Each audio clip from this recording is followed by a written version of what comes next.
Good morning po mga idol. Samahan niyo ako na ito ang isa sa mga ginagawa namin. Ayan. Kung sino pa ang hindi nakakaalam nito, ito ay fire protection.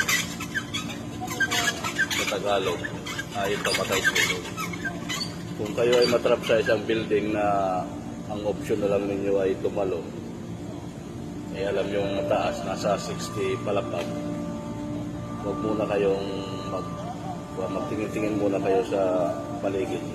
Pag may makita kayong ganito, ayan, kaya kayong sit dyan. Kasi pag sumabog to, yan lalabas ang tubig. Ito yan. Pag sumabog yan, yan lalabas ang tubig. Ang kuwan ng kaganito, 200 PSI, kaya ka nito iligtas. Kaya iligtas ang buhay ng yan. Kaya sa hindi ko nakakaalam kung ano ito, yung hindi familiar sa mga ganyan, at least alam na ninyo ang iba. Yung iba na naman na nakakaalam, pa-skip na lang itong video. Katulad yan, mga idol. Yan, dyan lalabas ang tubig yan.